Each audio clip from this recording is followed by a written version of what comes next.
죄와 더러움을 씻는 셈, 죄와 더러움을 씻는 셈이라는 제목으로 하나님의 말씀을 함께 상고하려고 합니다. 오늘 본문 1절에 보면 그날에 죄와 더러움을 씻는 셈이 다윗의 족속과 예루살렘 주민을 위하여 열리리라고 말씀합니다. 여기서 이 죄와 더러움을 씻는 셈, 이 셈은 무엇을 말하는 걸까요? 무엇을 보여주고 무엇을 상징하는 것일까요? 이 성경을 해석하는 방법론이 있는데요, 모형론이라는 방법입니다. 모형이란 성경에서 반복되는 이야기, 반복되는 상징, 반복되는 패턴이 있다는 겁니다. 물론 이 성경에서 반복되는 이야기, 반복되는 상징과 패턴은 하나님께서 의도적으로 심어 놓으신 것이죠.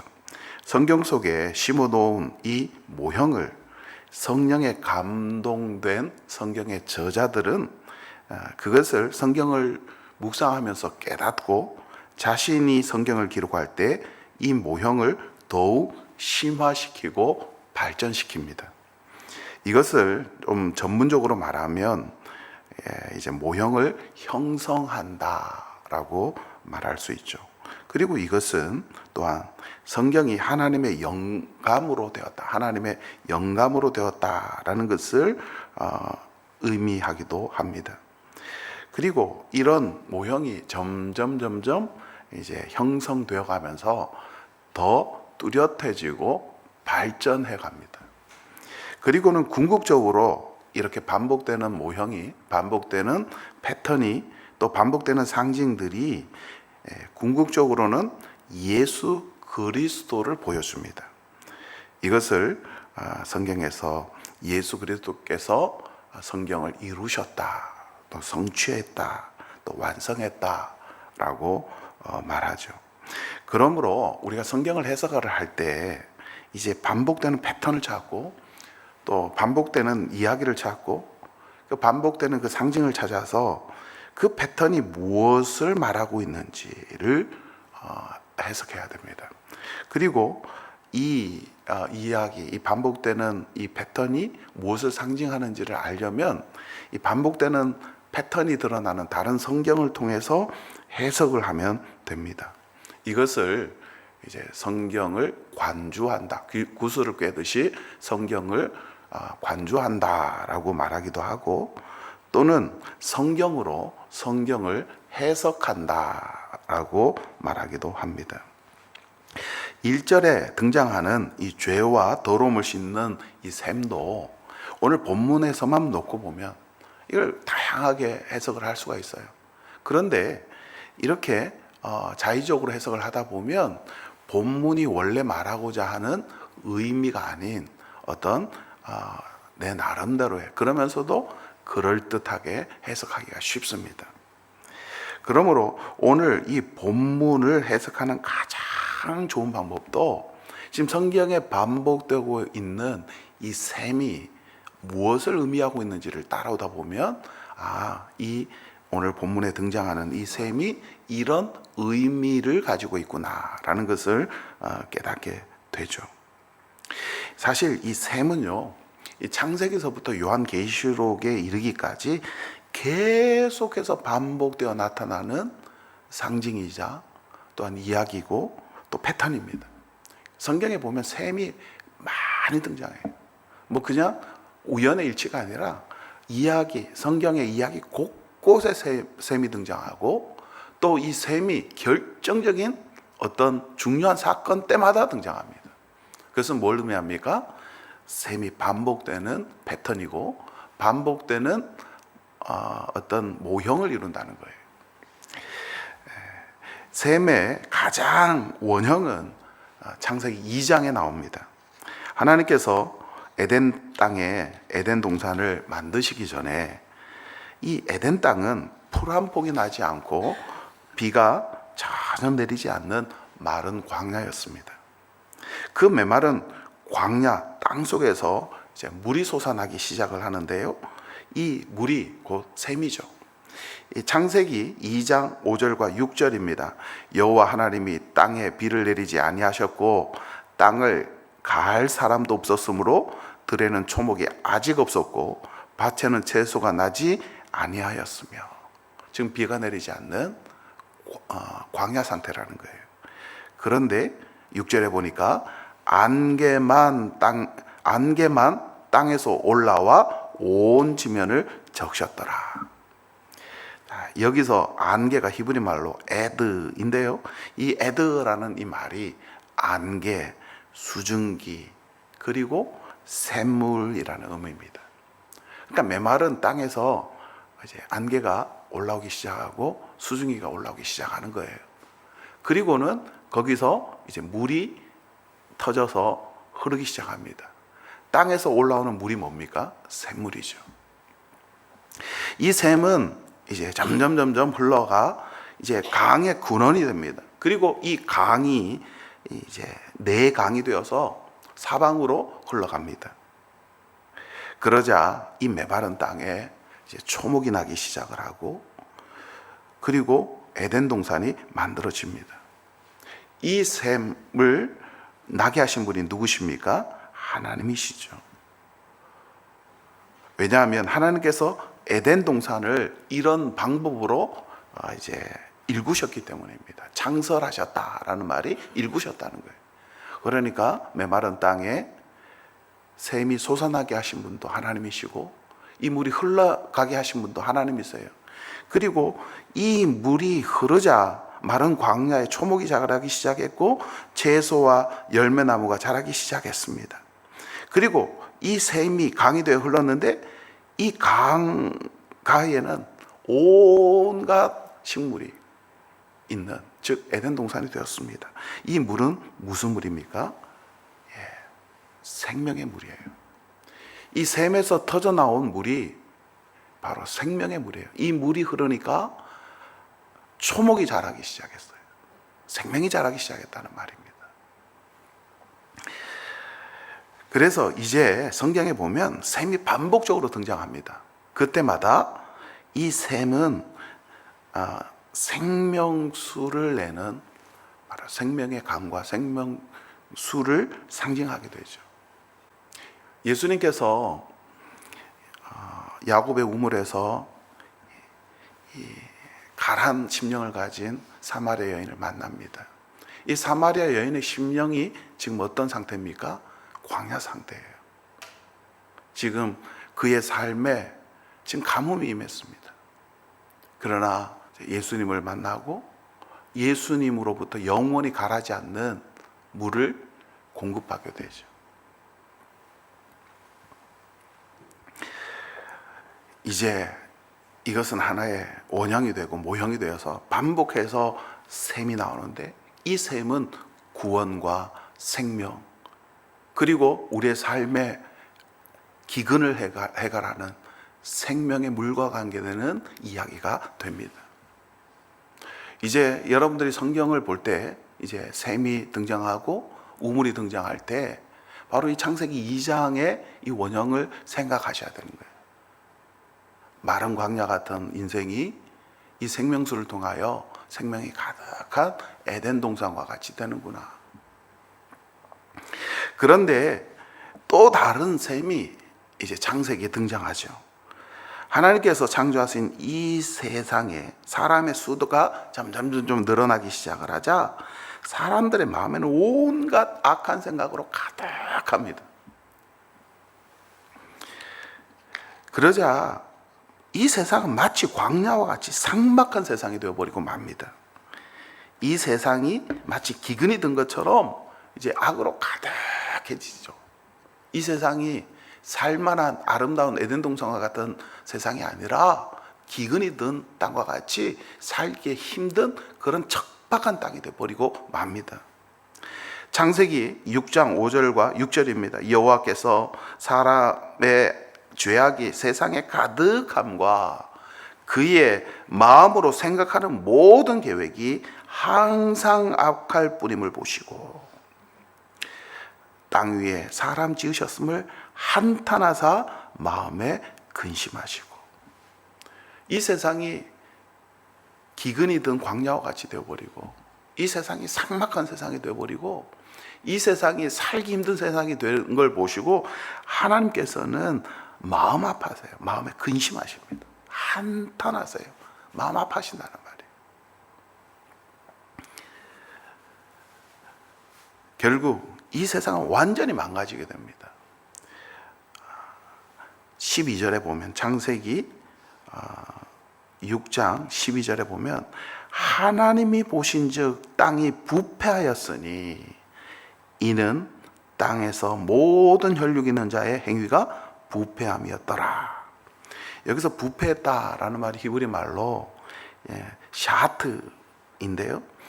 이 부패하다라는 말이 멸망시키다, 파멸하다, 부패하다라는 말이에요. 사람이 죽으면 흙이 되죠. 너는 흙이니 흙으로 돌아갈지니라. 이 말이 무슨 말입니까? 사람이 부패해서 흙으로 돌아간다는 말이에요. 이 부패하다라는 말은 망했다, 죽었다, 뭐 그런 말이죠. 그러니까 이 세상이 지금 망가져서 이 세상이 부패한 땅, 즉 멸망의 땅이 되어버린 거 만 거예요. 다르게 표현을 하면 이 세상이 다시 광야가 되어버린 거예요. 죄악으로 말미암아 광야가 되어버린 겁니다. 우리가 이 노아 홍수 이야기인데요, 여기서 많은 사람들이 착각하고 있는 게 하나 있어요. 하나님께서 이 세상을 심판하셔서 멸망시키셨다고 생각해요. 근데 성경을 우리가 자세히 보지 않아서 그래요. 이 세상을 멸망시킨 존재가 누굽니까? 땅에 있는 모든 혈육 있는 사람입니다. 즉 사람의 생각이 악으로 가득하니까 이 세상이 이미 망했어요. 이 세상이 부패했어요. 이 세상이 파멸했습니다. 여러분, 죄악은 이 세상을 부패시킵니다. 죄악은요, 가정을 망하게 합니다. 죄악은요, 내 자녀를 망하게 합니다. 죄악은요, 교회를 망하게 합니다. 죄악은요, 나라를 망하게 합니다. 죄악은요, 민족을 망하게 합니다.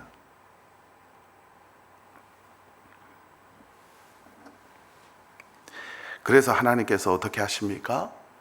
창세기 6장 13절을 보니까 하나님이 노아에게 이르시되 모든 혈육 있는 자의 포악함이 땅에 가득함으로 그 끝날이 내 앞에 이르렀으니 내가 그들을 땅과 함께 멸하리라. 이 세상이 이미 망했어요. 그런데 이 세상을 그냥 두고 볼 수가 없는 거예요. 사실 하나님이 이 세상이 죄악으로 가득 찬 걸 보고 하나님이 보이신 첫 번째 반응은 마음 아파하시는 거였어요. 그러면서도 이 세상을 두고 보고 계셨어요. 그런데 결국 이 세상에 죄악이 가득해서 이 세상이 망해버린 겁니다. 지금 부패했어요. 망해버린 거예요. 그러니까 이제 하나님께서 두고 보시다가 이제 그 끝날이 내 앞에 이르렀으니 이젠 완전히 세상에 이젠 희망이 전혀 없는 겁니다. 그래서 하나님께서 내가 그들을 땅과 함께 멸하리라.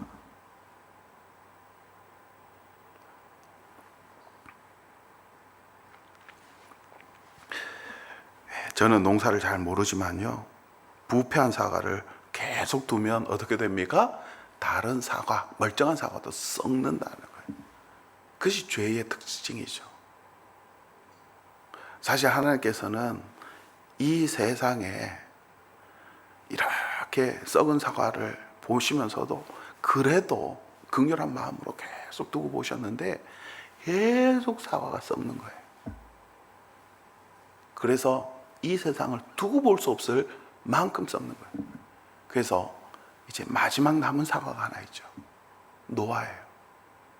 이 노아마저 썩어버리면, 이 노아마저 부패해버리면 더 이상 이 세상에 소망이 없는 겁니다.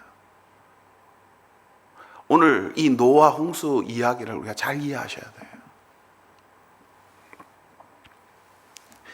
그래서 하나님께서 이제 마지막 남은 이 노아만이라도 살려야지 이제 이 땅에 소망이 있잖아요. 그래서 하나님께서 이제 그 썩은 모든 사과들, 이 노화가 썩지 않도록 골라내기 위해서 이제 쓸어버리는 사건이 홍수라는 사건이에요. 그래서 이제 창세기 7장에 보면, 창세기 7장 11절입니다. 노아가 600세 되던 해 둘째 달 곧 그 달 11의 날이라. 그날에 큰 기쁨의 샘들이 터지며 하늘의 창문들이 열려 40주 40야를 비가 땅에 쏟아졌더라. 여기서 뭐가 등장합니까? 기쁨의 샘들이에요. 여기서 샘은 히브리 말로 마얀입니다. 이 샘은 심판의 샘이죠. 그래서 이 땅에 모든 썩어진 일종의 사과를 다 골라내는 거예요. 농사꾼으로 말하면 골라내는 거예요. 이 세상의 모든 더러운 것들을 다 깨끗이 씻어버리는 거예요. 죄와 더러움을 깨끗이 씻어버리는 거예요. 이 노아의 홍수에 나오는 기쁨의 샘들은 바로 이 더러움과 죄를 깨끗이 씻어버리는 샘입니다. 이처럼 샘은요, 생명과 구원을 상징하기도 하고, 또 한편에서는 이 샘은 심판을 상징하기도 합니다. 샘이 터져서 흘러갈 때 그것이 우리에게 생명이 되지만, 그 샘의 깊은 샘이 땅에서부터 솟아오르면서 그것이 그치지 않고 계속 나올 때 그게 뭐가 됩니까? 심판이 되는, 홍수가 되는 거예요. 비도 그렇죠. 비도 적당히 적절하게 내리는 이른 비와 늦은 비는 농사에 도움이 됩니다. 담비예요. 이 토브예요. 토브, 좋은 물이에요. 그런데 그 물이 이제 하늘에서부터 그치지 않고 내리게 되면 어떻게 됩니까? 재앙이 되는 거예요. 샘도 마찬가지예요. 성경에서 말하는 이 샘이 두 가지 의미를 가지고 있습니다. 오늘 본문에 그날이라는 말이 나오죠. 그날이 뭘 의미한다고 말씀을 드렸습니까? 여호와의 날, 또 주의 날, 그리고 주의 날. 여호와의 날이 무엇을 또한 보여줍니까? 구원의 날과 심판의 날을 동시에 보여주는 단어라고 어제 말씀을 드렸어요. 마찬가지로 샘도 그렇습니다. 이 샘이 때로는 우리에게 구원을 보여주고, 샘이 때로는 우리에게 생명을 보여주지만, 또 이 샘이 기쁨의 샘이 될 때는 우리를 심판하는 물이 됩니다. 특별히 오늘 등장하는 죄와 더러움을 씻는 샘은 창세기 7장에 나오는 이 샘과 연결이 돼요. 이 샘은 단순한 홍수의 샘이 아니죠. 이 샘은 이 땅에 부패한 더러운 것들을 씻어내는 홍수였어요. 그 샘이 터져서 이 세상의 모든 더러운 것들을 다 씻어내는 거예요. 그래서 노아의 홍수는 세례를 상징하죠. 세례가 어떻습니까? 우리 죄를 씻어내고 우리 더러움을 씻어내요. 즉 심판의 이미지도 가지고 있습니다. 우리 옛사람이 세례를 통해서 죽습니다. 오늘 본문에 2절서부터 6절이 바로 이 샘이 죄와 더러움을 씻는 노아의 홍수의 그 샘과 같은 것을 보여주죠. 2절서부터 6절 우상이 제거되고요, 우상을 섬기는 예언자들이 제거되는 장면입니다. 오늘 본문에 보면 여기에 이제 그 부모가 예언자들의 그 우상의 예언자들이죠. 우상의 예언자들을 그 부모가 이제 칼로 찌른다고 해요. 이게 여기 좀 역설이 있는데요. 자, 예수님이 창과 칼에 찔리셨어요. 그런데 이 찔림이 어떤 찔림이 됩니까? 죄를 찌르시는 죄의 죽음이 돼요. 십자가에서 예수님이 죽으신 그 죽음의 사건이 역설적이게도 사망이 됩니다. 사단의 사망이 되죠. 예수 그리스도께서 십자가에서 죽으셨지만, 그러나 예수님이 십자가에서 죽으시고 다시 살아나심으로 죽음이 죽는 사건이 되어버립니다. 죽음이 더 이상 권세를 가지지 못하고 죽음이 더 이상 힘을 가지지 못하는, 죽음을 이기신 부활로 연결됩니다. 예수 그리스도의 찔리심이 곧 죄의 찔림이 된다는 거예요.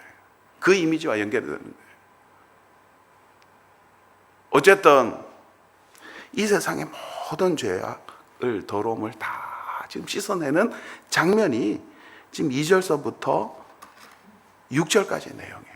우리가 이 노아의 홍수의 이미지를 가지고 봐야지 오늘 이 본문이 무엇을 의미하는지 알 수 있습니다.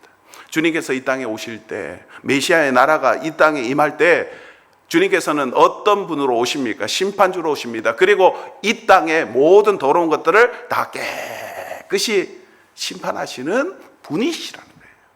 메시아로 오실 때 바로 그렇게 오신다는 겁니다. 주님의 오심은 예수님을 믿지 않는 사람들에게는 심판이지만 구원받은 우리에게는 생명이 되는 거죠. 구원이 되는 겁니다. 8절과 9절 우리 한번 볼까요? 8절과 9절. 여호와가 말하노라, 이 온 땅의 3분의 2는 멸망하고 3분의 1은 거기 남으리니 내가 그 3분의 1을 불 가운데 던져 은같이 연단하며 금같이 시험할 것이라. 그들이 내 이름을 부르리니 내가 들을 것이며 나는 말하기를 이는 내 백성이라 할 것이요 그들은 말하기를 여호와는 내 하나님이시라 하리라. 노아의 이야기에 보면, 그래서 노아가 어떤 사람이 됩니까? 노아가 성경에 반복해서 드러나는 하나의 패턴이 되는데요, 남은 자가 돼요. 이 세상의 모든 것들을 다 하나님께서 심판하실 때 노아만큼은 남았어요. 생존했어요. 그리고 이 노아를 통해서 하나님께서 이제 새롭게 이 세상을 시작하시죠. 새 창조를 시작하십니다. 그리고 이 노아, 남은 자는 누가 됩니까? 바로 구원받은 사람이 되는 거예요. 오늘 본문에 3분의 2는 멸망하고 3분의 1은 남으리니, 이 이야기 3분의 1, 3분의 2 이것을 숫자적으로 하는 것보다 훨씬 중요한 의미가 있습니다. 마지막 때가 되면요, 어떤 사람이 구원받느냐? 남은 자가 구원받는데, 남은 자가 어떤 사람이냐? 소수라는 거예요. 그래서 예수님께서 뭐라고 이야기하셨습니까? 마지막 때 믿음 있는 자를 보겠느냐? 이 세상이 심판을 당할 때, 이 세상에 노아의 홍수가 있을 때 구원받은 사람이 많습니까? 남은 자가 많습니까? 남은 자가 적잖아요. 노아 한 사람, 노아 가족밖에 없잖아요. 그리고 대부분의 많은 사람들이 다 이 세상의 죄악 가운데 쓸어 넘어가는 거예요. 주님의 때가 가까울수록 이 성경의 원리를 알아야 됩니다. 이 세상이 부패하면 부패할수록 많은 사람들이 썩은 사과에 영향을 받아서 썩어간다는 거예요. 그럴 때 우리는 어떻게 해야 됩니까? 남은 자가 돼야 되는 거예요. 믿음을 잘 지켜서 남은 자가 돼야 되는 거예요. 그런데 이 셈의 이미지가 성경에서 계속해서 어떻게 나오냐면, 우리에게 남은 자가 되려면 생명수가 있어야죠. 에덴 동산에 그 생명수가 우리 가운데 있어야 됩니다. 에덴 동산은 성전을 상징한다고 말씀을 드렸어요. 그리고 이 이미지는 이제 선지서에 보면, 에스겔서도 보고 선지서들 보면 성전에서 흐르는 생명수, 성전에서, 예루살렘 성전에서 샘이 터지고 그 샘에서부터 이제 세계 만국으로 생명의 강이 흐르는 이미지로 에스겔 선지서나 다른 선지서에 반복해서 나옵니다. 오늘 스가랴서에도 이 이미지가 나와요. 지금 샘이 나오지만 이제 14장에 가면 생명수가 나옵니다. 생명의 강이 나와요. 똑같은 이미지예요. 그런데 이 이미지가, 반복되는 이 이미지가 누구를 통하여 성취될까요? 예수님을 통해서 성취가 돼요. 예수님께서 뭐라고 말씀하셨습니까? 자신의 몸을 가리켜서 성전으로 비유하셨어요.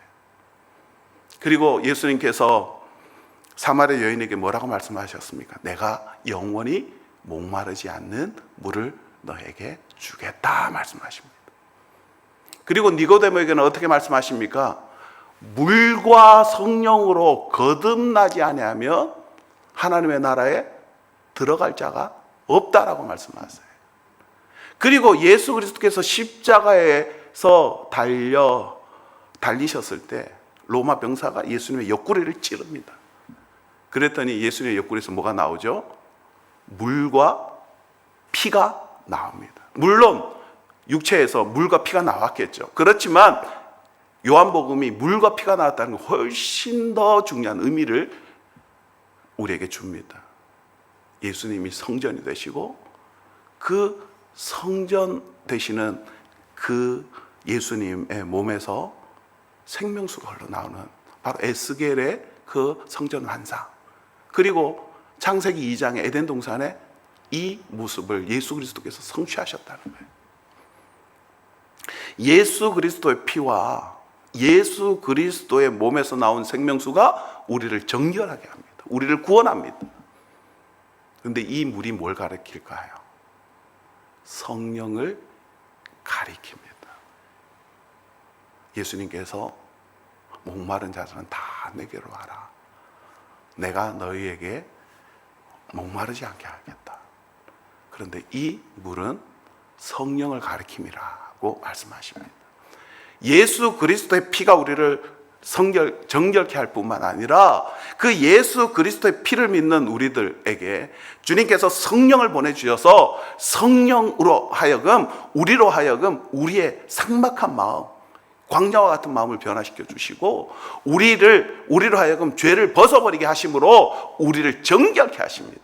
성령님이 우리의 죄와 더러움을 씻어내는 샘물이 되세요. 어떤 교회가 남은 교회입니까? 성령 충만한 교회.